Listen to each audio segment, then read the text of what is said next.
South ఇండియాలోనే biggest sorry store మన Varahi silks మన విజయవాడ ఎంజీ రోడ్ లో డిసెంబర్ 4వ తారీఖున ఘన ప్రారంభం.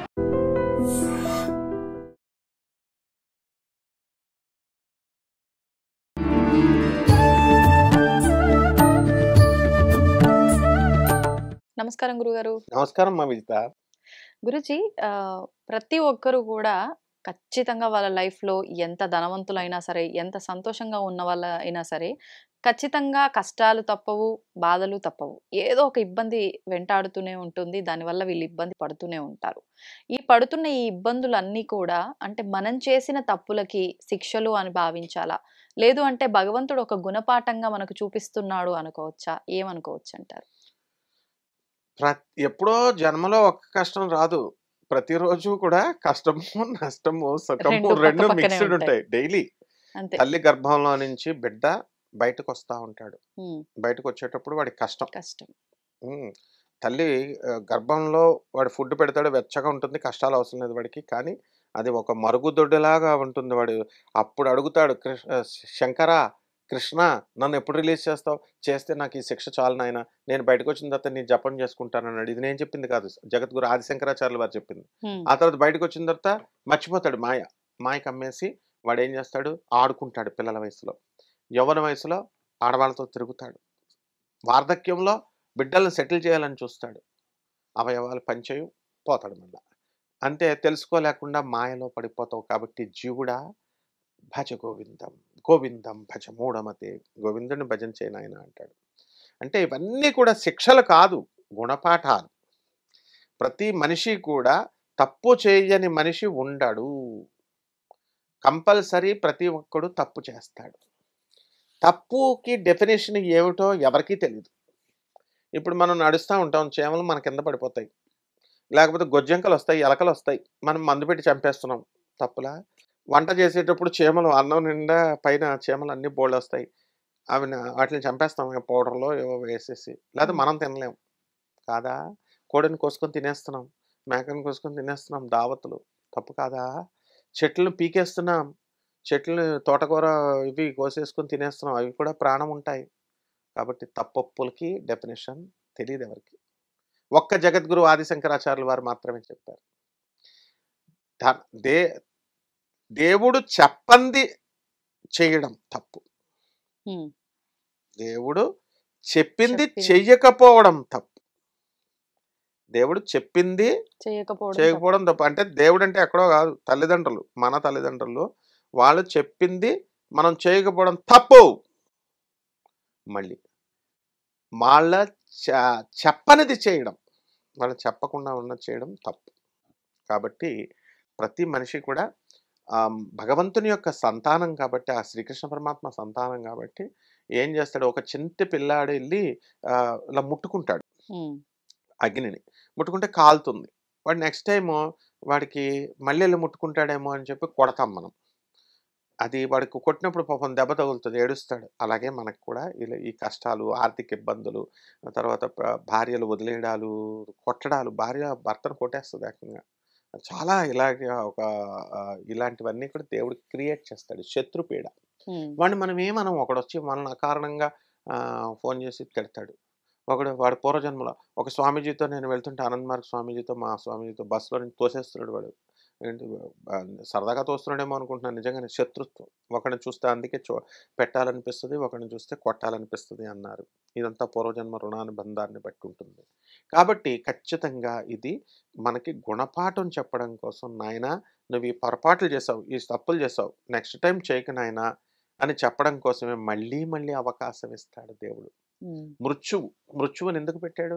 భూమంతా నిండిపోద్ది, నెక్స్ట్ జన్మలో ఇస్తాం. ఈ రోజు పని అవ్వలేదండి మనకి, రేపు చేస్తాం, ఎల్లుండి చేసుకుంటాం లేకపోతే. అందుకోసం అలాగే ఈ జన్మ అవ్వకపోతే అయిపోయిందా, క్లోజ్ అయిపోయిందా, నెక్స్ట్ జన్మ ఉంటుంది. So will take number of births. ఇక్కడే జగద్గురువు యొక్క పాత్ర ఉంటుంది. ఈ జగద్గురువులు ఎవరు అని అంటే, కృష్ణం వందే జగద్గురుం, రాఘవేంద్ర స్వామి, దత్తాత్రేయ స్వామి, దక్షిణామూర్తి, ఇలా ఆదిశంకరాచార్యులు వారు, వీళ్ళంతా కూడా గురువులే. అయితే గురువుకి గురువు మన పాఠాలు చెప్పిన గురువులు మనల్ని కొడతారు చిన్నప్పుడు. ఎందుకు? వాడు బాగుపడాలని. వాడు మనం తిట్టుకుంటాం మాస్టర్ కొట్టాడని, కానీ బాగుపడాలని. ఆ విధంగా ఈ జగద్గురువుల యొక్క పాత్ర ఏమిటంటే, గురువు మార్గదర్శనం చేస్తాడు మనకి. అంటే దారి చూపిస్తాడు. అయితే మార్గదర్శనం చేస్తే సరిపోయిందా? ఆ మార్గదర్శనం అందరికీ చెప్తాం ఇది దారి అని. మార్గదర్శనం చేసే దృష్టిని ప్రసాదిస్తాడు. ఇది జగద్గురువు యొక్క పాత్ర. అంటే అది ఎలా చూడాలి మనకు తెలియదన్నమాట. ఇలా చెయ్యండి మాయన, ఇలా చేసుకో అంటాం, కానీ అది ఎలా చేయాలో అది తెలీదు. ఆ మార్గం, ఆ యొక్క నిపుణత తెలీదు, ఆ నైపుణ్యం అది జగద్గురువులు ప్రసాదిస్తారు. కాబట్టి దక్షిణామూర్తుల వారు చెప్తాను ఎలాగో. దక్షిణామూర్తుల వారు ఉన్నారు. ఆయన అవతారం ఎలా వచ్చిందంటే, జగద్గురు అవతారం. ఈ బ్రహ్మదేవుడు సనక సనందన ఋషులను పుట్టించాడు. పుట్టించిన తర్వాత సృష్టి చేయండిరా, పెళ్ళిళ్ళు చేసుకోండిరా అంటాడు బ్రహ్మదేవుడు. వాళ్ళేమంటారు, లేదు తండ్రి మేము బ్రహ్మజ్ఞానం నేర్చుకుంటాం మేము అని అంటారు. సరే అయితే అంటే గురువు కావాలి, బ్రహ్మజ్ఞానం నేర్చుకోవాలంటారు. ఇప్పుడు మన వాళ్ళందరికీ బ్రహ్మజ్ఞానం అంటే ఏంటో తెలియదు. మేమంతా బ్రహ్మజ్ఞానం చేస్తున్నాం అంటారు. బ్రహ్మజ్ఞానాన్ని గురువులు వీళ్ళే సెలెక్ట్ చేసేసుకుంటారు. అలాగే సనక సనందులు కూడా గురువుని సెలెక్ట్ చేసుకోవాలనుకొని బ్రహ్మదేవుడు నేను చూస్తాడు. సరస్వతి దేవుని మ్యారేజ్ చేసుకున్నాడే, ఈయన పెళ్లి చేసుకున్నాడు, ఈయన పనికిరాడు అనుకుంటాడు. విష్ణుమూర్తి దగ్గరికి వెళ్తాడు. ఈయన కూడా లక్ష్మీదేవితో ఉన్నాడు, ఈయన కూడా మ్యారీడ్, ఈయన కూడా పనికిరాడు అనుకుంటాడు. చూడు, వీడికి బ్రహ్మజ్ఞానం చెప్పడానికి బ్రహ్మ విష్ణు మహేశ్వరులు కుదరలా. శివుడిని కూడా చూసి శివుడు కూడా పనికిరాడు, ఈయనకి భార్య ఉంది, ఈయన నాకేం బ్రహ్మజ్ఞానం చెప్తాడు అనుకుంటాడు. బ్రహ్మజ్ఞానం అంటే బ్రహ్మచారిగా ఉండడం అనుకున్నారు సనక సనందులు లాంటి జ్ఞానులు. అయితే ఇప్పుడేమైంది, శివుడు నవ్వుకుంటాడు. ఇప్పుడు నువ్వు నవ్వునట్టే నవ్వుకొని వాళ్ళు వెళ్ళిపోతుంటే రిటర్న్, అప్పుడు ఒక మర్రి చెట్టు క్రింద దక్షిణ ముఖంగా కూర్చుంటాడు. ఇలా అతని దివ్య తేజస్సు చూసి ఈ సనక సనందులంతా కూడా అమ్మో ఒక మహాపురుషుడు ఉన్నాడు అని చెప్పేసి ముద్రలతో అడుగుతారు ఇలా క్వశ్చన్స్. ఆయన కూడా ముద్రలతోనే ఆన్సర్ చెప్తాడు. ఇది ఫస్ట్ స్టేజ్. ఎలాగా? జగద్గురువు అంటే దేవుడు మాటలకు అందడు, మాటలతో వర్ణించలేము దేవుడిని. గాడ్ ఈజ్ గ్రేట్ అంటాం, అందుకే వర్ణించలేక. దేవుడు చాలా గొప్పవాడని. అలాగే ఊహకి అందడు, మైండ్కి అందడు. ఇది దక్షిణామూర్తి. ఇలాగా ఇదివరకు కాలంలో మనకు కొన్ని డౌట్స్ ఇలాగా దక్షిణామూర్తి రూపంలో తీర్చాలి. నెక్స్ట్ పేజ్కి వచ్చేసాం. బ్రహ్మ విష్ణు మహేశ్వరులు ముగ్గురు కలిసి జగద్గురు అయినటువంటి దత్తాత్రేయ స్వాముల వారిగా పుట్టారు అత్రి అనసూయ దంపతులకి. ఇక్కడ ఏం చేశారు, ఆయన రెండో అవతారమైనటువంటి నృసింహ సరస్వతి స్వాముల వారిగా గాణగాపురంలో వెలిశారు. వెలిచి చక్కగా ఒక కమండలం పట్టుకొని, ఒక దండం పట్టుకొని వచ్చేసారు. వచ్చేసి అక్కడ భీమా అమరజా నది క్షేత్రంలో వెలిశారు. వెలిసి అక్కడ భక్తి క్షేత్రం, వచ్చిన వాళ్ళందరికీ భక్తి అనుగ్రహిస్తారు. గురువు ఇక్కడ గురుస్థానం ఉంటుంది. ఆ గురుస్థానంలో ఒక మేడి చెట్టు ఉంటుంది. ఆ మేడి చెట్టులో 64 గణాలు మనకి, అలాగే మన గురుదేవులైనటువంటి దత్తాత్రేయ స్వామి వారు ఆయన భార్య అయినటువంటి అనఘాదేవితో అక్కడ వెలిశారు. కాబట్టి అందరూ వెళ్ళి మనం గురుచరిత్ర పారాయణ చేసుకుంటాం. అన్ని కోరికలు, ఈ కోరికలు ఆ కోరికలు కాదు, రోగ బాధలు ఉన్నవాళ్ళు, పిచ్చి బాధలు, డబ్బుల బాధలు అన్ని అందరూ ప్రదక్షిణాలు చేస్తాము. అది అక్కడే ఒక రావి చెట్టు ఉంటుంది, అశ్వత్థ చెట్టు అంటాం, దాని చుట్టూ ప్రదక్షిణాలు చేసుకోమని గురువుగారు చెప్పారు.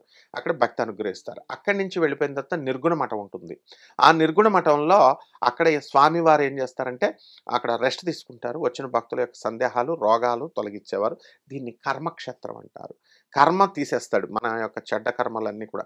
అక్కడ కర్మలు ఎలా అంటే, ఒక వ్యక్తి ఆయన చనిపోతే ఆయనకి మళ్ళీ ఆయుర్దాయాన్ని ప్రసాదిస్తారు. నెక్స్ట్ జన్మలోకి వెళ్ళి 30 సంవత్సరాలు ఇందులో అడ్జస్ట్ చేసి, ఒక ముసలి బర్రె పాలు ఇవ్వకపోతుంటే దానికి పాలు ఇచ్చేలా చేశాడు.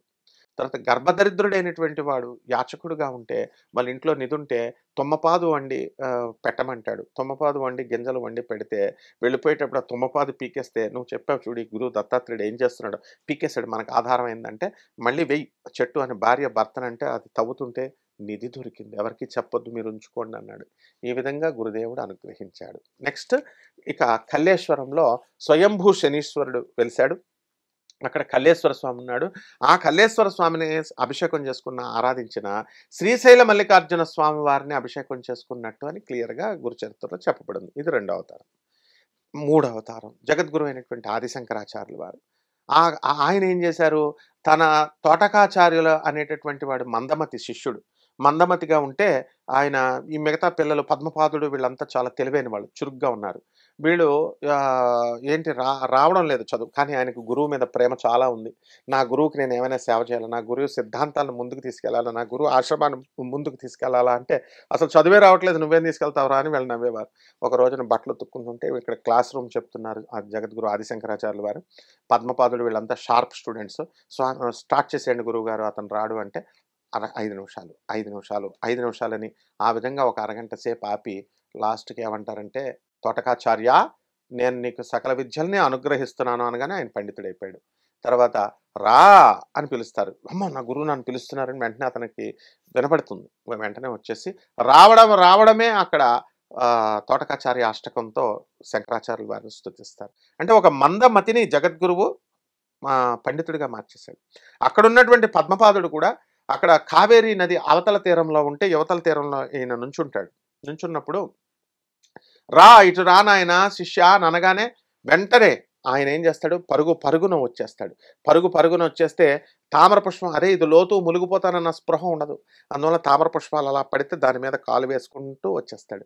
కాబట్టి పద్మం పడింది, అందువల్ల పద్మపాదుడు అన్నారు. అంటే గురువు దగ్గరికి వెళ్ళేటప్పుడు ఆలోచించకూడదు. గురువు నది లోత బిల్డింగ్ మీద నుంచి దూకేస్తాం. ఇప్పుడున్న భక్తులందరినీ కూడా బిల్డింగ్ మీద నుంచి దూకి మన 4 అంతస్తుల బిల్డింగ్ మీద నుంచి గురువు గారు చెప్తారు.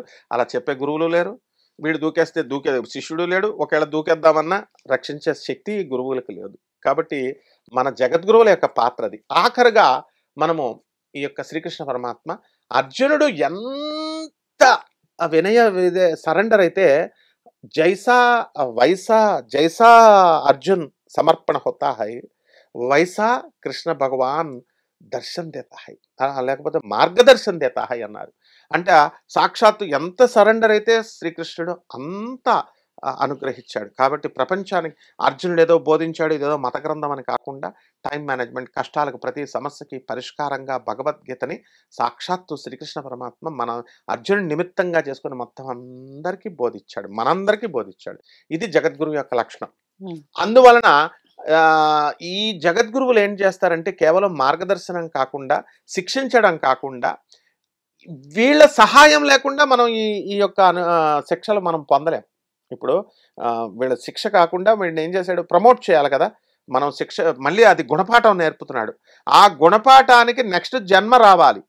గురుమండల వ్యవస్థలో ఉండి వీళ్ళంతా సూక్ష్మ రూపంలో ఉన్నటువంటి గురువులు వీళ్ళు పాపం వీడిని ఉద్ధరించాలి అని అనుకుని సెలెక్ట్ చేసుకుని ఒక యోగి ఆత్మకథ లాంటి పుస్తకాలు చదువునాయన అని చెప్పి ఇచ్చి వాళ్ళు ఏం చేస్తారంటే ఇతన్ని ఎలివేట్ చేయడానికి సహాయం చేస్తూ ఉంటారు. మంచి వాళ్ళని సమకూర్చడము, మంచి సద్గోష్ఠి ఇలా చేసి మనల్ని అందరినీ కూడా ఈ శిక్షలు కాకుండా శిక్షల నుంచి మార్చి గుణపాఠంగా మార్చి మళ్ళీ మనకి ఉద్ధరిస్తారు. మోక్షం వస్తుంది, మనకి ఇంతకంటే మంచి జన్మ వస్తుందమ్మా. ఇది భగవంతుడే గురువు. తల్లి మనల్ని కన్న తల్లే ప్రథమ గురువు, తండ్రే సెకండ్ గురువు.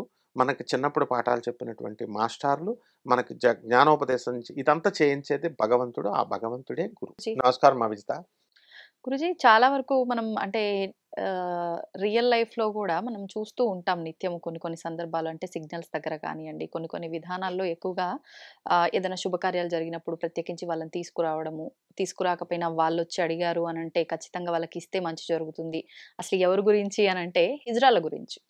హిజ్రాలు ఆశీర్వదిస్తే మంచి జరుగుతుంది. అంటే మనంతటా మనం అడిగి ఆశీర్వదించే దానికన్నా వాళ్ళంతా వాళ్ళు ఆశీర్వదిస్తే చాలా శుభమని, వాళ్ళ చేత్తో ₹1 అయినా తీసుకుంటే అది బాగా కలిసి వస్తుందని, ఇలా కొన్ని విధానాలు అయితే చాలా సెంటిమెంట్ గా భావిస్తూ ఉంటారు చాలా మంది. ఎందుకు వాళ్ళ ఆశీర్వాదానికి అంత బలం ఉందా? నిజంగా వాళ్ళ ఆశీర్వాదానికి అంత బలం? వీళ్ళకి హిజ్రాలకి మూల పురుషుడు ఆరన్, అర్జును యొక్క కుమారుడు. అర్జునుడు ని మా జగదేక వీరుడైన అర్జునుడు పట్టుకొని వచ్చేయమంటారు. వచ్చేస్తే చంపేసి తీసుకొచ్చేస్తాడు ఆరన్. ఏమిట్రా ఇలా చేసావని చెప్పేసి మళ్ళీ అర్జునుడు బ్రతికిస్తారు. బ్రతికించిన తర్వాత ఇదంతా శ్రీకృష్ణుడు యుద్ధంలో ఆరన్ ఉంటే లాభం లేదని చెప్పి ఒక మహాపురుషుడు బర్బరీకుడిని, భీముడు కుమారుడైన బర్బరీకుడిని, మహావీరుడు కావాలని ఆయన్ని తొలగించేశాడు. బర్బరీకుడు కనుక ఉన్నట్లయితే పాండవులను చచ్చిపోతారు. ఎందుకంటే ఆయన దగ్గర 3 బాణాలు ఉంటాయి. ఒక బాణంతో కౌరవులను చంపుతాడు, బలమైన సేనని. తర్వాత బలమైన సేవ పాండవులు, వీళ్ళు చచ్చిపోతారు. అందుకని పాండవులు బర్బరీకుడు ఉంటే ప్రమాదం సుమా అని కృష్ణుడు చేసే లీలలు ఎవరికి తెలియదు. పాండవులకు కూడా అర్థం కాదు. భీముడు నా కొడుకుని చంపేశాడని బాధపడతాడు. కానీ ఆయనకు వరం ఇచ్చాడు, ఘటశ్యామ్ కింద ఉండు, పైనుంచి చూసుకో కురుక్షేత్రం అని. అలాగే ఆరన్న ఉంటే అర్జునుడిని చంపేస్తాడు కాబట్టి ఇతన్ని మహావీరుని చంపాలి అని చెప్పి అర్జున కుమారుడైన ఇతన్ని ఇచ్చేయమంటే ప్రాణం ఇచ్చేస్తానంటాడు. ఇచ్చేస్తానంటే అయితే నాకు ఒక కోరిక ఉంది, ఒక రోజున నాకు పెళ్ళై చచ్చిపోవాలనుంది అంటాడు.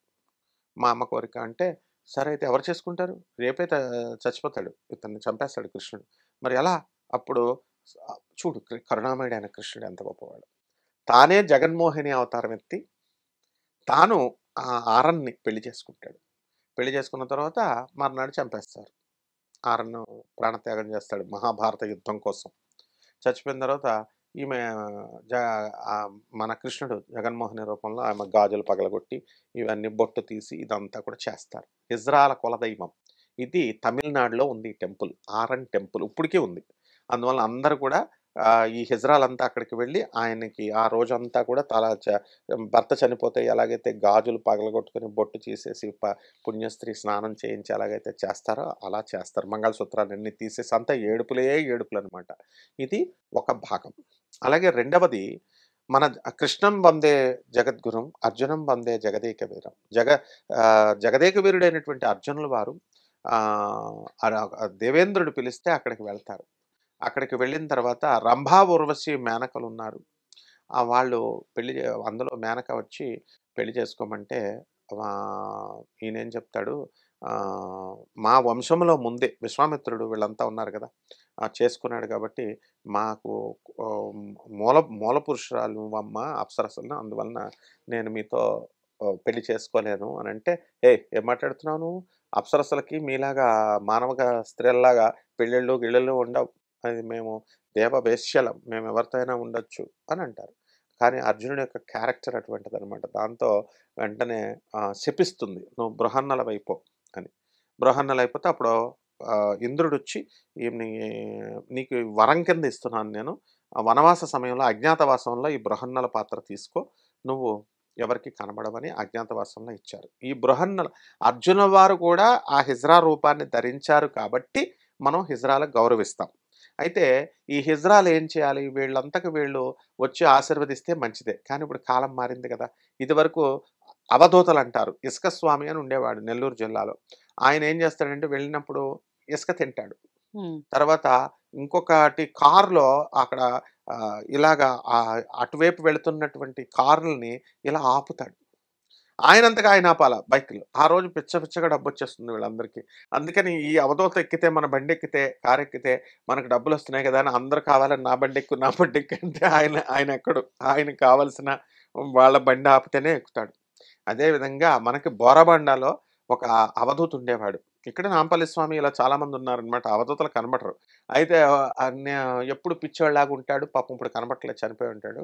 అయితే పిచ్చోళ్ళలాగా ఉండి పాపం ఏం అడగడు అనమాట. ఎవరేది ఇచ్చినా ఒక జిలేబీ తీసుకుంటాడు. నేను చెప్పాను ఒక అతనికి, మంజన్ రాము గారు అన్న ఆయనకి, ఇదిగో ఆయనకు ఒక జిలేబీ ఇవ్వండి చాలు తీసుకుంటాడంటే ఈయనకు ప్రేమ ఎక్కువైపోయి ఒక 1/2 కిలో కట్టించి తీసుకెళ్తే ఆయన ఏం చేశాడు, ఒకటే తీసుకొని మిగతా ప్యాకెట్ పడేశాడు. ఇది అవధూత లక్షణాలు అంటారు. అలాగే ఈ హిజ్రాలు కూడా ఒకప్పుడు ధర్మంగా ఉండేవారమ్మ. వాళ్ళంతకు వాళ్ళు వచ్చి ఎలాగైతే అవధూతలు ఆశీర్వదిస్తారో అలా హిజ్రాలు కూడా వాళ్ళంతకు వాళ్ళు ఆశీర్వదించి ₹1 ₹2, ఇప్పుడు కాస్ట్ ఆఫ్ లివింగ్ పెరిగింది కాబట్టి ₹10 ఇవ్వాలి, ఇస్తే సంతోషించాలి. కానీ వీళ్ళు ఏం చేస్తున్నారు, యూనియన్లు మెయింటైన్ చేస్తూ గృహప్రవేశాలు ఆటోల్లో తిరుగుతూ, ఈ మధ్యన చాలా గొడవలు కూడా చూస్తున్నాం మనం.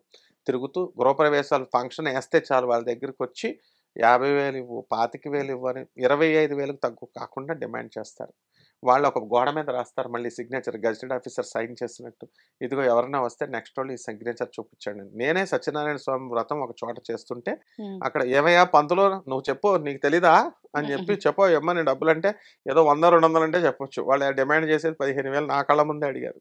అప్పుడు వాళ్ళ పాపం ఎంతో బేరమాడుకొని 3,000 5,000 ఎంతో ఇచ్చారు. ఇచ్చినప్పుడు తీసుకొని ఉండాలి కదా. వాళ్ళ టార్గెట్ వేయలేదాకా వెళ్ళరు వాళ్ళు. ₹5,000 అక్కడ సిగ్నేచర్ చేసి వెళ్తే మళ్ళీ నెక్స్ట్ టీమ్ ఇంకోటి వచ్చింది.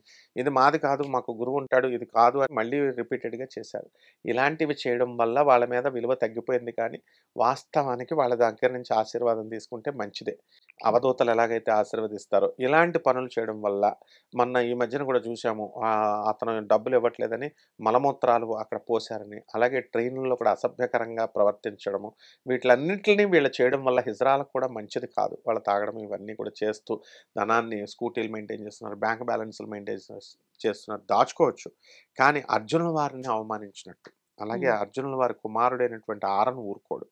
కాబట్టి ధర్మబద్ధంగా కనుక హిజ్రాలు ఉన్నట్లయితే, ఎలాగైతే అవధూతలు ఆశీర్వదిస్తే మన యొక్క కష్టాలన్నీ తొలగిపోతాయో ఆ విధంగా ధర్మబద్ధంగా ఉన్నటువంటి ఈ యొక్క హిజ్రాలు అంటే దురాశ లేకుండా ఉన్నటువంటి వాళ్ళు ఆశీర్వదించాయి, ఫలిస్తాయి. మనం ఇవ్వడం కూడా మన ధర్మం. ఎందుకంటే అటు పాపం అటు ఆడ కాదు, ఇటు మగ కాదు. కాబట్టి feminine energy and masculine energy రెండు బ్లెండ్ అయి ఉన్న రూపం అన్నమాట. ఇప్పుడు చూడండి, చాలామంది వీళ్ళు కౌలాచారం అని చెప్తున్నారు కదా. ఆ కౌలాచారం ఏంటంటే భైరవి, పురుషుడు భైరవి, స్త్రీ భైరవి, భైరవుడేమో మగవాడు. వీళ్ళు కౌలాచారం అని చెప్పి అబద్ధాలు చెప్తూ ఆడపిల్లలను పాడు చేస్తున్నారు. వీళ్ళంతా కూడా కొంతమంది మోసగాళ్ళైనటువంటి తంత్రల రూపంలో ఉన్నటువంటి వాళ్ళు. అది అర్థం అది కాదు. హిజ్రా దాని అర్థం. అంటే ప్రతి మనిషిలో కూడా ఫెమినైన్ తత్వం ఉంటుంది, మ్యాస్కులైన్ తత్వం ఉంటుంది, మగ ఉంటుంది, ఆడ ఉంటుంది. ఈ రెండిట్ల ఎనర్జీని కలపాలి. అది అర్థం చేస్తే మన మూలాధార చక్రాలు వరుస పెట్టి చక్రాలన్నీ విచ్ఛేదనం అవుతాయి. సహస్రార చక్రం అని అర్థానికి రిప్రజెంటేషన్ హిజ్రా అనమాట. అర్ధనారీశ్వర తత్వం, సాక్షాత్తు పరమేశ్వరుడు హిజ్రా అంటే.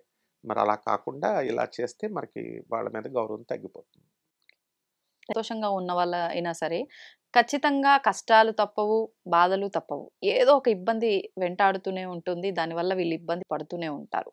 ఈ పడుతున్న ఈ ఇబ్బందులన్నీ కూడా అంటే మనం చేసిన తప్పులకి శిక్షలు అని భావించాలా? లేదు అంటే భగవంతుడు ఒక గుణపాఠంగా మనకు చూపిస్తున్నాడు అనుకోవచ్చా? ఏమనుకోవచ్చు అంటారు? ఎప్పుడో జన్మలో ఒక్క కష్టం రాదు. ప్రతిరోజు కూడా కష్టము, నష్టము, సుఖము రెండు మిక్స్డ్ ఉంటాయి డైలీ. తల్లి గర్భంలో నుంచి బిడ్డ బయటకు వస్తూ ఉంటాడు. బయటకు వచ్చేటప్పుడు వాడికి కష్టం. తల్లి గర్భంలో వాడు ఫుడ్ పెడతాడు, వెచ్చగా ఉంటుంది, కష్టాలు అవసరం లేదు వాడికి. కానీ అది ఒక మరుగుదొడ్డిలాగా ఉంటుంది. వాడు అప్పుడు అడుగుతాడు, శంకరా, కృష్ణ, నన్ను ఎప్పుడు రిలీజ్ చేస్తావు? చేస్తే నాకు ఈ శిక్ష చాలు నాయన, నేను బయటకు వచ్చిన తర్వాత నేను జపం చేసుకుంటాను అన్నాడు. ఇది నేను చెప్పింది కాదు, జగద్గురు ఆదిశంకరాచార్యుల వారు చెప్పింది. ఆ తర్వాత బయటకు వచ్చిన తర్వాత మర్చిపోతాడు. మాయకు అమ్మేసి వాడు ఏం చేస్తాడు? ఆడుకుంటాడు పిల్లల వయసులో. యవ్వన వయసులో ఆడవాళ్ళతో తిరుగుతాడు. వార్ధక్యంలో బిడ్డలను సెటిల్ చేయాలని చూస్తాడు. అవయవాలు పనిచేయు, పోతాడు మళ్ళా. అంటే తెలుసుకోలేకుండా మాయలో పడిపోతావు. కాబట్టి జీవుడా, భజ గోవిందం, గోవిందం భజ మూఢమతే, గోవిందుని భజన చేయను ఆయన అంటాడు. అంటే ఇవన్నీ కూడా శిక్షలు కాదు, గుణపాఠాలు. ప్రతి మనిషి కూడా తప్పు చేయని మనిషి ఉండడు. కంపల్సరీ ప్రతి ఒక్కడు తప్పు చేస్తాడు. తప్పుకి డెఫినేషన్ ఏమిటో ఎవరికీ తెలియదు. ఇప్పుడు మనం నడుస్తూ ఉంటాం, చేమలు మన కింద పడిపోతాయి, లేకపోతే గొజ్జంకలు వస్తాయి, ఎలకలు వస్తాయి, మనం మందు పెట్టి చంపేస్తున్నాం. తప్పులా?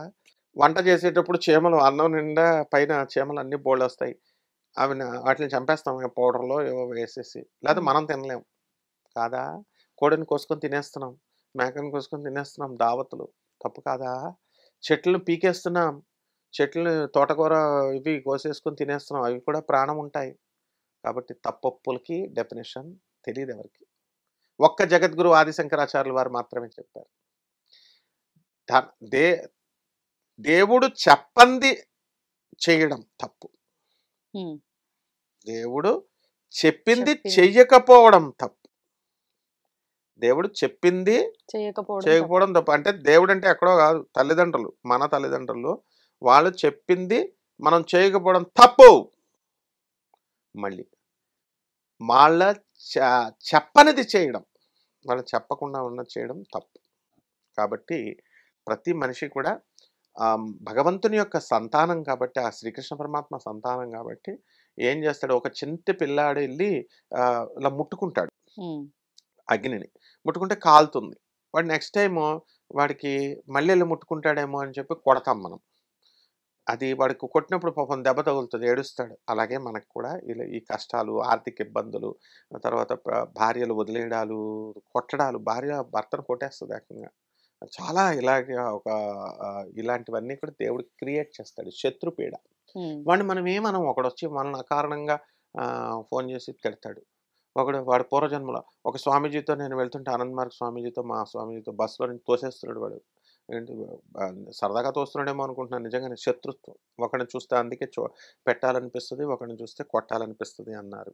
ఇదంతా పూర్వజన్మ రుణానుబంధాన్ని బట్టి ఉంటుంది. కాబట్టి ఖచ్చితంగా ఇది మనకి గుణపాఠం చెప్పడం కోసం, నాయనా నువ్వు ఈ పొరపాట్లు చేసావు, ఈ తప్పులు చేసావు, నెక్స్ట్ టైం చేయకు నాయనా అని చెప్పడం కోసమే మళ్ళీ మళ్ళీ అవకాశం ఇస్తాడు దేవుడు. మృత్యువుని ఎందుకు పెట్టాడు? భూమంతా నిండిపోద్ది, నెక్స్ట్ జన్మలో ఇస్తాం. ఈ రోజు పని అవ్వలేదండి మనకి, రేపు చేస్తాం, ఎల్లుండి చేసుకుంటాం లేకపోతే. అందుకోసం అలాగే ఈ జన్మ అవ్వకపోతే అయిపోయిందా, క్లోజ్ అయిపోయిందా, నెక్స్ట్ జన్మ ఉంటుంది. So will take number of births. ఇక్కడే జగద్గురువు యొక్క పాత్ర ఉంటుంది. ఈ జగద్గురువులు ఎవరు అని అంటే, కృష్ణం వందే జగద్గురుం, రాఘవేంద్ర స్వామి, దత్తాత్రేయ స్వామి, దక్షిణామూర్తి, ఇలా ఆదిశంకరాచార్యులు వారు, వీళ్ళంతా కూడా గురువులే. అయితే గురువుకి గురువు మన పాఠాలు చెప్పిన గురువులు మనల్ని కొడతారు చిన్నప్పుడు. ఎందుకు? వాడు బాగుపడాలని. మనం తిట్టుకుంటాం మాస్టర్ కొట్టాడని, కానీ బాగుపడాలని. ఆ విధంగా ఈ జగద్గురువుల యొక్క పాత్ర ఏమిటంటే, గురువు మార్గదర్శనం చేస్తాడు మనకి, అంటే దారి చూపిస్తాడు. అయితే మార్గదర్శనం చేస్తే సరిపోయిందా? ఆ మార్గదర్శనం అందరికీ చెప్తాం ఇది దారి అని. మార్గదర్శనం చేసే దృష్టిని ప్రసాదిస్తాడు. ఇది జగద్గురువు యొక్క పాత్ర. అంటే అది ఎలా చూడాలి మనకు తెలియదు అనమాట. ఇలా చెయ్యండి మాయన, ఇలా చేసుకో అంటాం, కానీ అది ఎలా చేయాలో అది తెలీదు. ఆ మార్గం, ఆ యొక్క నిపుణత తెలీదు, ఆ నైపుణ్యం అది జగద్గురువులు ప్రసాదిస్తారు. కాబట్టి దక్షిణామూర్తుల వారు చెప్తాను ఎలాగో. దక్షిణామూర్తుల వారు ఉన్నారు. ఆయన అవతారం ఎలా వచ్చిందంటే, జగద్గురు అవతారం.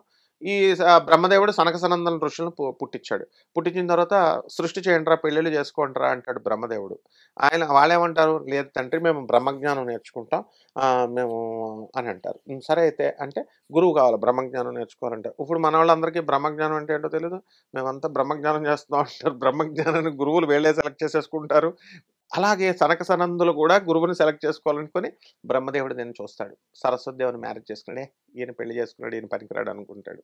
విష్ణుమూర్తి దగ్గరికి వెళ్తాడు, ఈయన కూడా లక్ష్మీదేవితో ఉన్నాడు, ఈయన కూడా మ్యారీడ్, ఈయన కూడా పనికిరాడు అనుకుంటాడు. చూడు, వీడికి బ్రహ్మజ్ఞానం చెప్పడానికి బ్రహ్మ విష్ణు మహేశ్వరులు కుదరలా.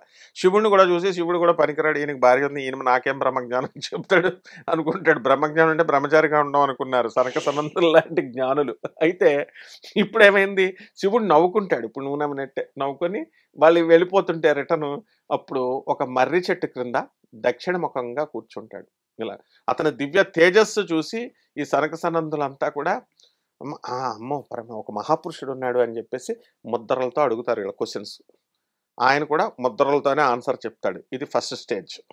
ఎలాగా? జగద్గురువు అంటే దేవుడు మాటలకు అందడు, మాటలతో వర్ణించలేము దేవుడిని. గాడ్ ఈజ్ గ్రేట్ అంటాం, అందుకే వర్ణించలేక. దేవుడు చాలా గొప్పవాడని.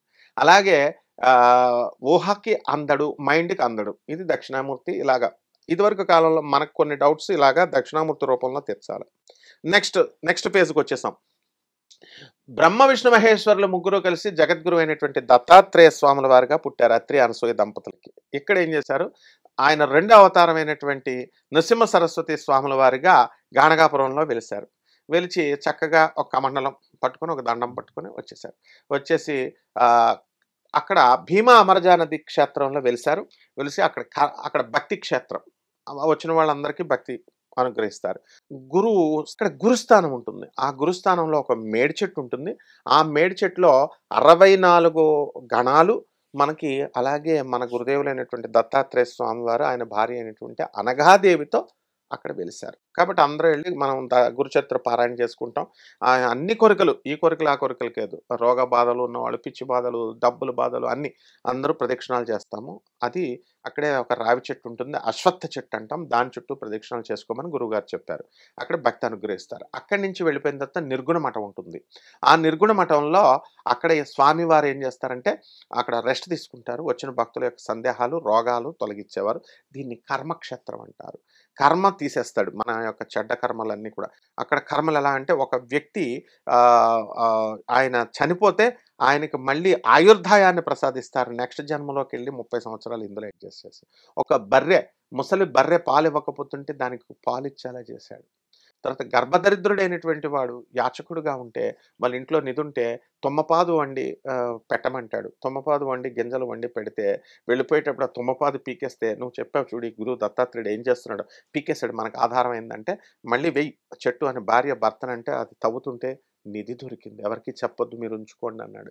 ఈ విధంగా గురుదేవుడు అనుగ్రహించాడు. నెక్స్ట్ ఇక కల్లేశ్వరంలో స్వయంభూ శనీశ్వరుడు వెలిశాడు. అక్కడ కల్లేశ్వర స్వామి ఉన్నాడు.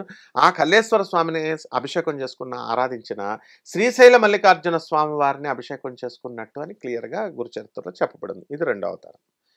3వ అవతారం జగద్గురు అయినటువంటి ఆదిశంకరాచార్యులు వారు. ఆయన ఏం చేశారు, తన తోటకాచార్యుల అనేటటువంటి వాడు మందమతి శిష్యుడు. మందమతిగా ఉంటే ఆయన, ఈ మిగతా పిల్లలు పద్మపాదుడు వీళ్ళంతా చాలా తెలివైన వాళ్ళు, చురుగ్గా ఉన్నారు. వీళ్ళు ఏంటి రావడం లేదు చదువు, కానీ ఆయనకు గురువు మీద ప్రేమ చాలా ఉంది.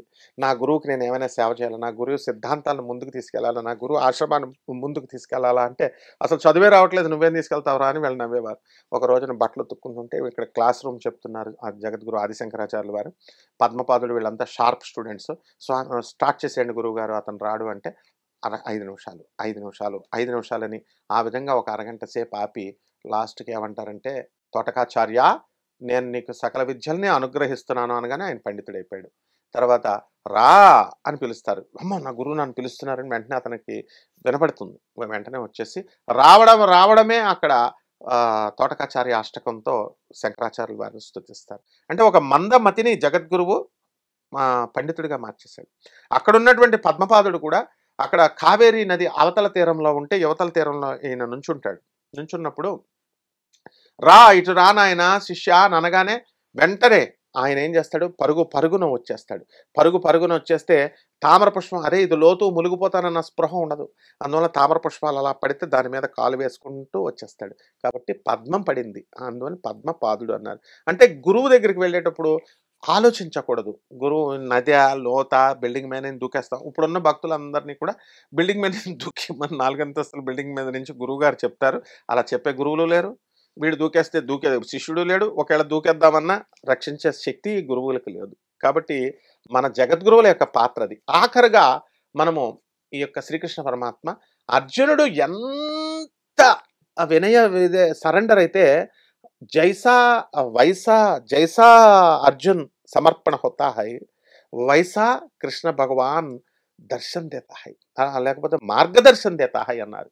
అంటే సాక్షాత్తు ఎంత సరెండర్ అయితే శ్రీకృష్ణుడు అంత అనుగ్రహించాడు. కాబట్టి ప్రపంచానికి అర్జునుడు ఏదో బోధించాడు, ఇదేదో మత గ్రంథం అని కాకుండా టైం మేనేజ్మెంట్, కష్టాలకు ప్రతి సమస్యకి పరిష్కారంగా భగవద్గీతని సాక్షాత్తు శ్రీకృష్ణ పరమాత్మ మన అర్జునుడి నిమిత్తంగా చేసుకుని మొత్తం అందరికీ బోధించాడు, మనందరికీ బోధించాడు. ఇది జగద్గురువు యొక్క లక్షణం. అందువలన ఈ జగద్గురువులు ఏం చేస్తారంటే కేవలం మార్గదర్శనం కాకుండా, శిక్షించడం కాకుండా, వీళ్ళ సహాయం లేకుండా మనం ఈ యొక్క శిక్షలు మనం పొందలేం. ఇప్పుడు వీళ్ళ శిక్ష కాకుండా వీడిని ఏం చేశాడు, ప్రమోట్ చేయాలి కదా మనం శిక్ష. మళ్ళీ అది గుణపాఠం నేర్పుతున్నాడు. ఆ గుణపాఠానికి నెక్స్ట్ జన్మ రావాలి. గురుమండల వ్యవస్థలో ఉండి వీళ్ళంతా సూక్ష్మ రూపంలో ఉన్నటువంటి గురువులు వీళ్ళు పాపం వీడిని ఉద్ధరించాలి అని అనుకుని సెలెక్ట్ చేసుకుని ఒక యోగి ఆత్మకథ లాంటి పుస్తకాలు చదువునాయనా అని చెప్పి ఇచ్చి వాళ్ళు ఏం చేస్తారంటే ఇతన్ని ఎలివేట్ చేయడానికి సహాయం చేస్తూ ఉంటారు. మంచి వాళ్ళని సమకూర్చడము, మంచి సద్గోష్ఠి ఇలా చేసి మనల్ని అందరినీ కూడా ఈ శిక్షలు కాకుండా శిక్షల నుంచి మార్చి గుణపాఠంగా మార్చి మళ్ళీ మనకి ఉద్ధరిస్తారు. మోక్షం వస్తుంది, మనకి ఇంతకంటే మంచి జన్మ వస్తుందమ్మా. ఇది భగవంతుడే గురువు. తల్లి మనల్ని కన్న తల్లే ప్రథమ గురువు.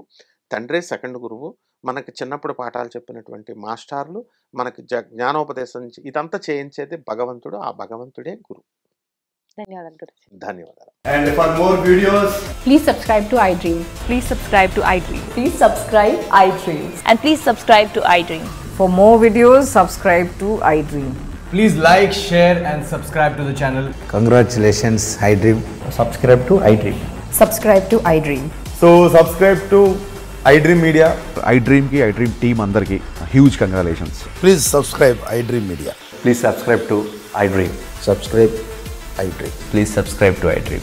iDream అంటే నా కళల ఛానల్ సబ్స్క్రైబ్ చేసుకున్నారు, నోరు తిరుగుతలేదు, మీరైతే గంట గుర్తు కొట్టండి. For more such videos, please subscribe to iDream. Subscribe to iDream. Please subscribe to iDream. Please subscribe iDream Media. Please do subscribe to iDream. Please subscribe to iDream Media. For best entertainment and information, please subscribe iDream. And don't forget to subscribe to iDream.